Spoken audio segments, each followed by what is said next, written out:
All right. Good morning, scholars. Today is Tuesday, April 14th.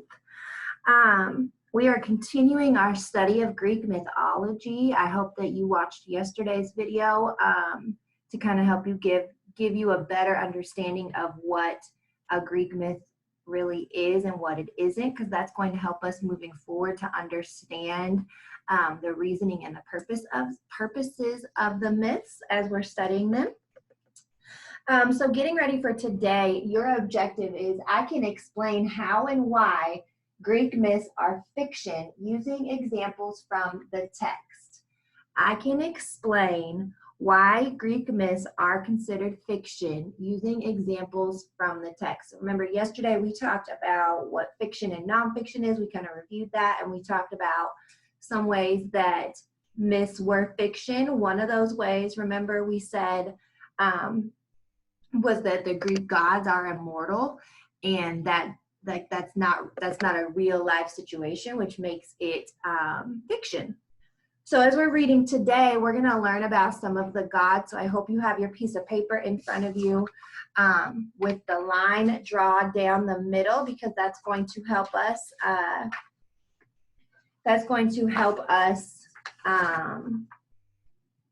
Keep track of our Greek gods. Sorry, my pen is stuck. Ugh.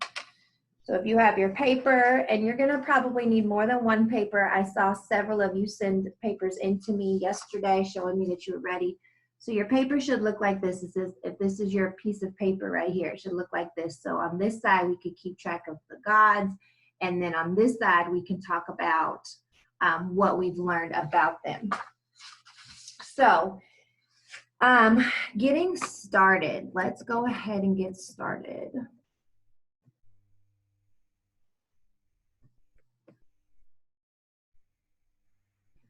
All right, so this is the setting. This is about the 12 gods of Mount Olympus. So over the next couple days, we're going to learn about 12 of the Greek gods. So here, Leonidas woke up early on the day of foot traces. Still lying in bed, he could hear his father outside taking care of the horses. He was probably feeding them, and then he'll harness them on the cart to make their way to Olympia. I want you to remember that in your head. That's an important place, Olympia.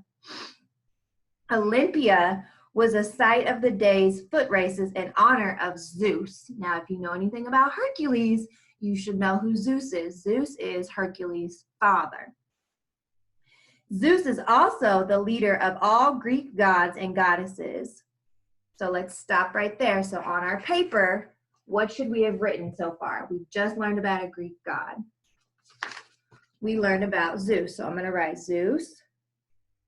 And it said, let's go back to the text. It said he is the leader of all Greek gods and goddesses. So on the other side, so on this side, I wrote Zeus.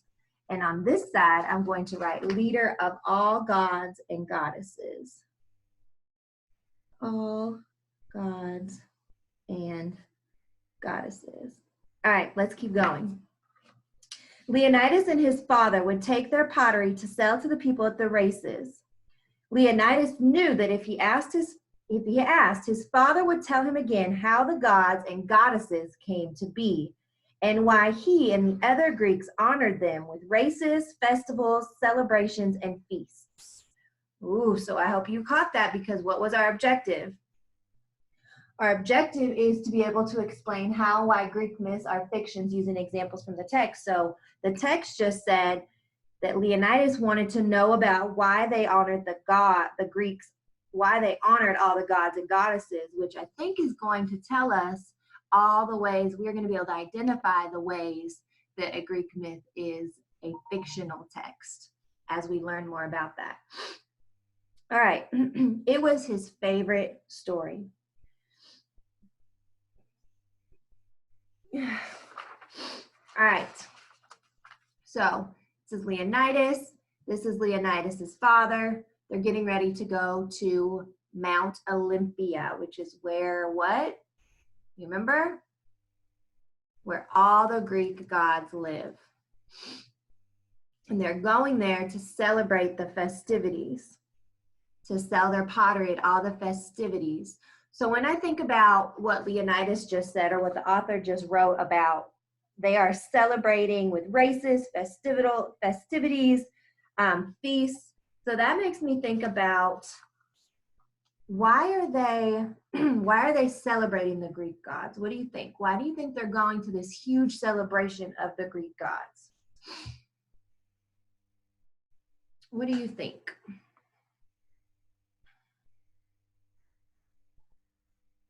So for me, it makes me think about, like, maybe this is part of their religion, like they celebrate the gods because if you remember, we talked yesterday, I believe, about how it explains the Greek gods are in control of the different parts of nature.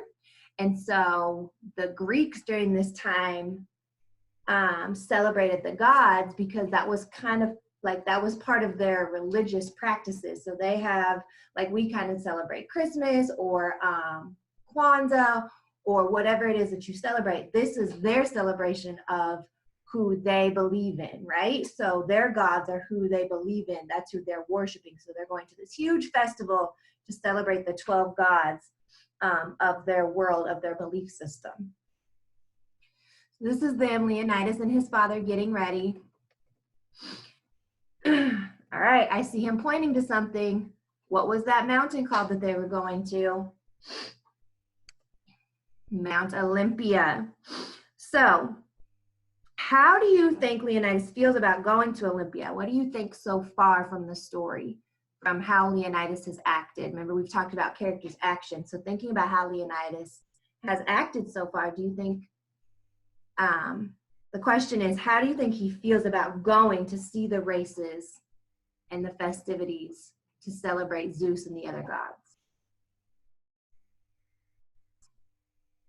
Yeah, if we go back in the text, he was super excited. He knew, it said that he knew if he asked his father would tell him again how the gods and gods came to be. It was his favorite story and he loved to hear it. So yeah, Leonidas, using the text, we know that Leonidas loves to hear the story. He's excited to go. So as they're riding, he says, "Father, will you please tell me again the story of the gods and goddesses?" And I want you to stop and think right now. Are the gods and goddesses real or are they fictional?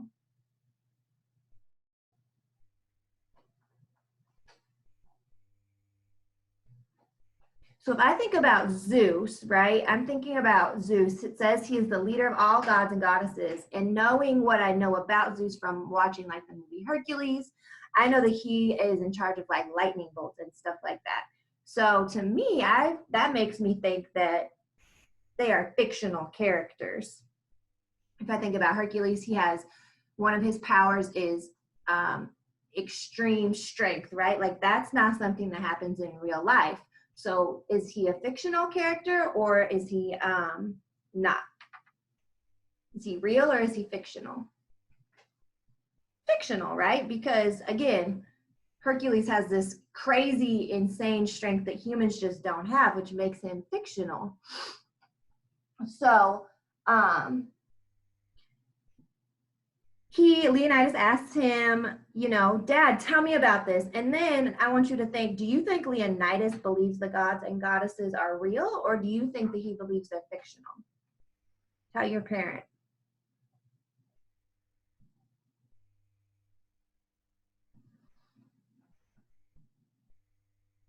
So Leonidas believes that they are real. He believes that all of these gods are real characters because, again, what did I say earlier? It made me think about how we have our celebrations to celebrate what we believe in. And so this is Leonidas and his father's belief. And so he thinks they are real. They are not fictional characters to him. Okay.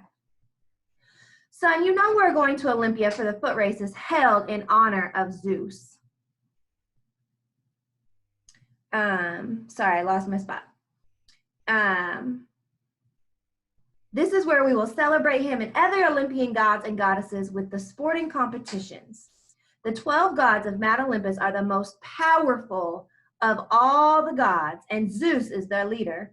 Of course, Mount Olympus is actually far away, but this is a beautiful valley, beloved to them and perfect for the games. So again, as we get started, remember we already started our character list and put Zeus on it. And we know that he is the leader of all the gods. All right, their cart went over a bump, and Kairos turned around to check their wares briefly before continuing the story. Wares is kind of a funny word, but that's what they used to call their goods. So the stuff in the back of their, I can't think of the word, back in their cart. There we go. The stuff in their cart, they used to call it wares. Wares are goods that they were taking to the festivals, like their pottery and their crafts and stuff like that. All right. These gods and goddesses can sometimes be just like you and me. Ooh, I hope you're listening. They can feel happy or sad, jealous and angry, or generous and loving. However, unlike you or me, they have special powers to control things like the seasons and the weather, when and where there is war, and sometimes who we fall in love with. And unlike you and me, the gods are immortal. That means they never die. So we're going to stop right there. We're going to think back to what our objective was. I can explain how and why Greek myths are fiction using examples from text. So I'm going to read that part again, and I want you to listen, thinking about what example from that can you pull, can you tell me, makes Greek myths fictional? What does the text say that lets us know that these are fictional stories? So here I go. Unlike you, these gods and goddesses can sometimes be just like you and me. They can feel happy or sad, jealous and angry, or generous and loving. However, unlike you or me, they have special powers to control things like the seasons and the weather, when and where there is war, and sometimes with who we fall in love with. And unlike you and me, the gods are immortal. That means they never die. So I see two things in that text right off the bat that lets me know that the Greek myth is immortal. The Greek myths are fictional. You see two examples from the text right there. Did you hear them?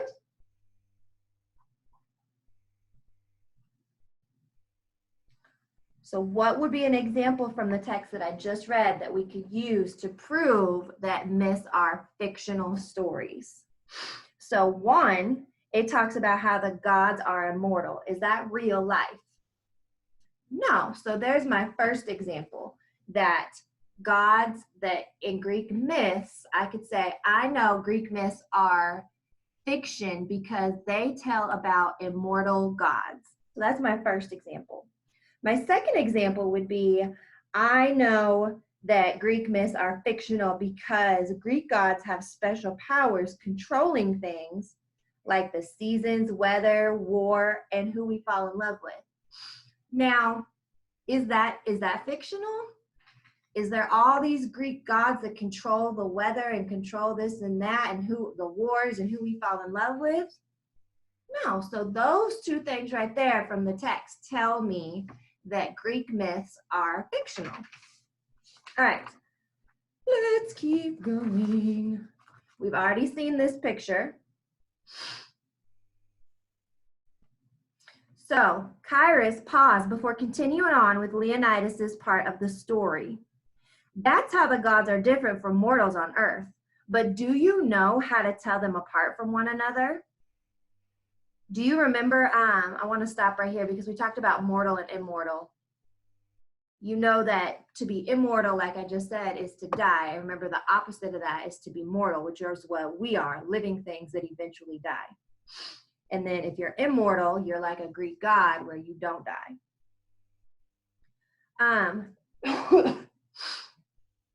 Leonidas knew the difference between mortal and immortal, but he wanted his father to continue telling the story. He said, "Yes, Father, but please keep telling the story." So, again, these are all the gods.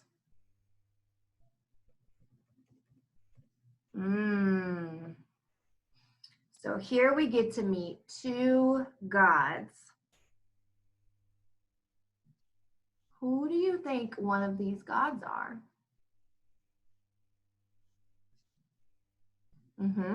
So, like I said, Zeus is the king of what? What did we write down about Zeus? He's the leader of all gods and goddesses. So if I go back up here, who do you think would be Zeus? Oh, it's kind of a tricky one, huh? It's either one of these two. This right here would be Zeus. So going back down, this is Zeus and Poseidon. Chiron, Leonidas' father, continued speaking. As I said before, Zeus is the leader of all gods and protects all of us here on earth. He has a voice like rolling thunder and controls the wind, rain, and lightning, which he also uses as his weapons. Ooh, let's stop and think. So he uses the wind, rain, and lightning. That's what the author just said. He controls the wind, rain, and lightning, and he uses them as his weapon. So is that real or is that fiction? What do you think? That would be fiction. That's not something that we could really do right now, is it? We can't do that as humans, so that makes it a fictional part of the text. That is evidence from the text that Greek myths are fiction. He has two brothers, Hades and Poseidon, and together they rule over the whole world. Zeus controls the heavens. Poseidon controls the sea and rules over it with a trident. Do you know what a trident is? Let me see if I can get the... I think of gum, but that's not what it is. This right here, that is a trident. When he strikes the ground with his trident, the earth shakes, and when he strikes the seas with it, the waves rise up as tall as mountains.